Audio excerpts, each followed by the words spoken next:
আসসালামু আলাইকুম। একটা আনন্দের সংবাদ আজকে বিভিন্ন মিডিয়াতে প্রকাশ পেয়েছে।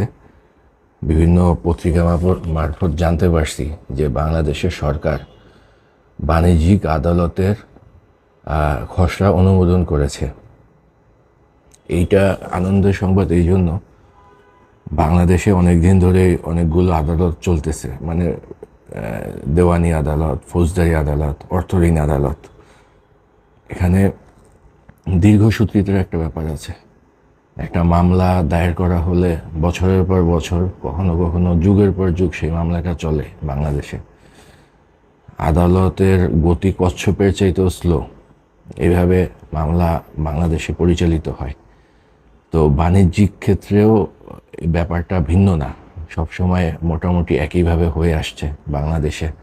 দেখা যাচ্ছে যে একটা ব্যাংক থেকে ক্লায়েন্টের বিরুদ্ধে মামলা করা হলো, অথবা কোনো একটা ব্যাংকিং বিরোধ নিষ্পত্তির জন্য আদালতে যাওয়া হচ্ছে। দেখা যাচ্ছে যে সেই বিরোধের নিষ্পত্তি হতে হতে মানে অনেক বছর কেটে যাচ্ছে, অনেক অনেক সময় লাগতেছে, এবং কখনো কখনো এই বিরোধগুলো দেখা যাচ্ছে যে যে অফিসার থাকতে মামলাটা দায়ের হয়েছে সেই অফিসার হয়তো রিটায়ারমেন্টে চলে গেছে, তারপরে নিষ্পত্তি হয় নাই। অনেক রেকর্ড আছে বাংলাদেশে এরকম। তো সেই অসুবিধাগুলো, বাণিজ্যিক বিরোধ, আর্থিক বিরোধ, তারপর হলো ব্যবসা বাণিজ্যের প্রচার প্রসারের জন্য এবং এই বিরোধগুলো নিষ্পত্তির জন্য সরকার যে উদ্যোগটা নিছে, এটাকে সাধুবাদ জানাচ্ছি।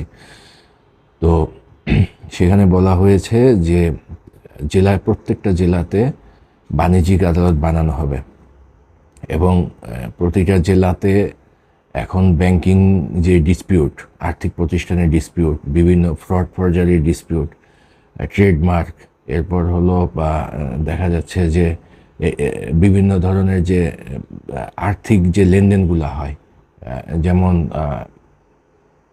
বিভিন্ন নেগোশিয়েবল ইনস্ট্রুমেন্ট আছে, চেক বই, নন নেগোশিয়েবল, এই সমস্ত বিষয়গুলো বিরোধের নিষ্পত্তির জন্য এখন সরকার একটা একটা কুইক টুলস নিচ্ছে, দ্রুত বিচার আইনের মতো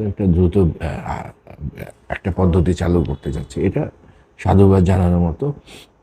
তো সেখানে বলা হচ্ছে যে 30 দিনের মধ্যে মামলাটা নিষ্পত্তি হবে। 30 দিন। এটা যদি কোনো কারণে হাইকোর্ট বা এটা আপিল বিভাগে যায়, হাইকোর্টে এটা 6 মাস।